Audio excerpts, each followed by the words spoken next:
Watch that stopwatch! It's only unofficial! Or we're gonna stop the clock! I can't look down until I've backed out of it a bit! 39.55! Well, as long as the computer agrees with me, that should be a new record!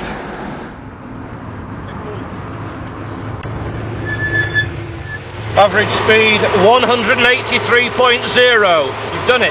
Well done, Tiff. Hey, 183. We'd broken the record by nearly 3 miles an hour, and the car had only felt slightly unstable during the change in wind direction. I knew there was more speed available, but how much more?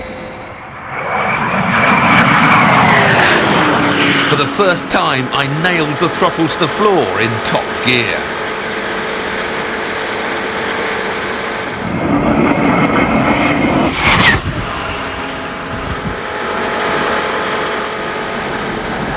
The car rolling around now in the wind. The car beginning to feel a lot more sensitive now. I eased back and hung on to complete the lap, but the back end was beginning to wander badly. All was not well, and a quick inspection of the rear tyre revealed why. But what was the official speed?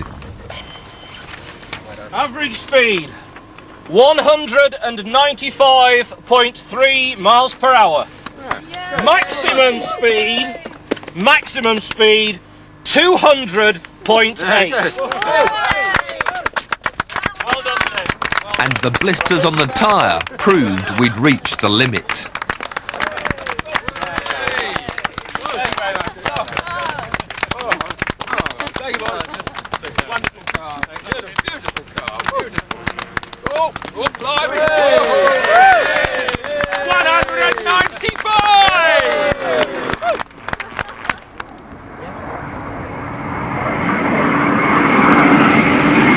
The shape may look familiar, but 1998 brought a radical rethink to the Porsche 911. At the front it took on the looks of the new Boxster. At the rear, a water-cooled engine, which with 300 horsepower propelled it to 174 miles an hour. Fast enough?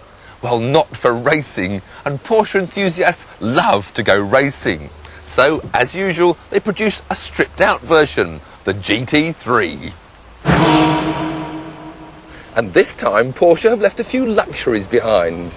The GT3's got the same sexy dashboard as the basic Carrera. It's still got aircon, a radio, even a CD and electric windows. But the plush electric seats have been replaced by racy, body-hugging Recaros. And in the rear, they've gone completely. The differences on the outside are a bit more obvious. There's a stylishly sculptured rear wing, some snazzy side skirts, and a front spoiler that leaves the GT3 sitting just 3 inches off the ground. Throughout their history, Porsche have constantly stuck to the creed that racing does improve the breed. Racing cars have become road cars have become racing cars. They've even had success off-road. But the new Carrera has upset a few of the diehards. Their beloved air-cooled engine is now chilled by water, and the handling has lost its characteristic nervousness. So, will the GT3 put a smile back on their faces? You bet it will.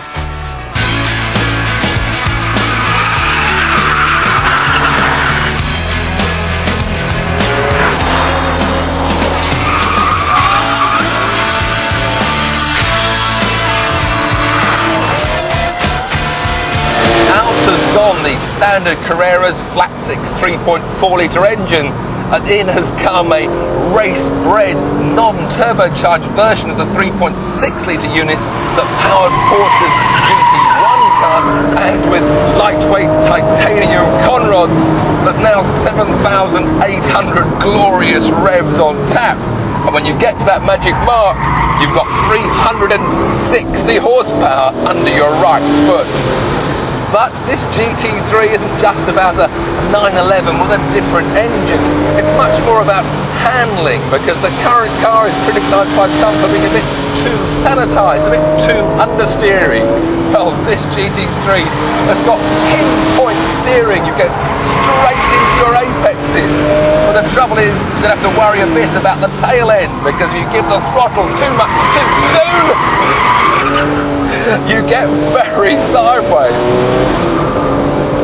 Whilst this steering is incredibly responsive, it's perhaps a tad on the light side. It wants to be a bit heavier for track use. And in fact, much of the feel of the car sliding comes through this wonderful Recaro seat that really holds you to make you part of the car. It's real, genuine seat of the pants driving. Oh, this is the sort of car that'll keep a smile on my face all day long. It is a bit too wild at the rear end, but part of the GT3 is the fact that it's got adjustable anti-roll bars and an adjustable rear spoiler. So if I wanted to, I could perhaps tweak them to make it a little bit more neutral in handling. But hey, I'm not complaining. With a price tag of £75,000, just 40 of the 1,500 or so GT3s to be made will be right-hand drive. Any potential Carrera buyers who intend to take their car on track to have a bit of fun that can get their hands on this GT3 version will find they get an awful lot more fun for the extra 10 grand.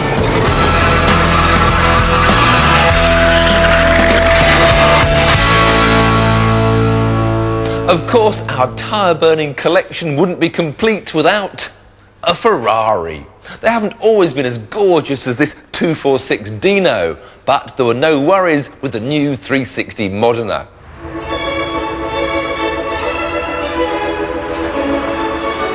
There are days when you get to drive good cars, days when you get to drive bad cars, but only very, very rarely do you get to drive the best car in the world. And for the last 5 years, nearly everyone has agreed that the Ferrari 355 has held that title. Perfectly proportioned. Not too large, not too small. Just the right amount of power.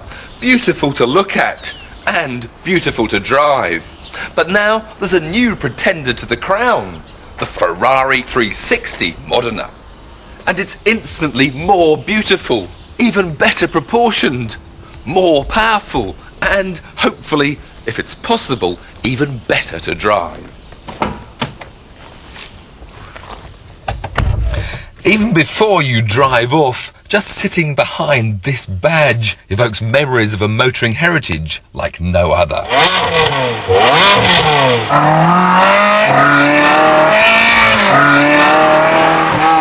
Prices start at just over £101,000. The top speed is 183 miles an hour, and it will accelerate from 0 to 60 in 4.5 seconds. But bald figures are just the start. Ferrari president Luca de Montezemolo wanted a car to take Ferrari into the next millennium. It had to be lighter, faster, easier to use every day than the fantastic 355. And on top of all this, it had to give a heightened sense of driver involvement. This is the F1 version of the 360, with the second generation of Ferrari's 6-speed paddle gear change. But for me, I'm already rather missing that beautifully tactile gear lever with the fantastic slotted Ferrari gear change. All part of that emotive joy of driving a Ferrari. But having said that, this automatic up change is very effective, very smooth. Up with the pedal on the right, down with the pedals on the left. Very smart.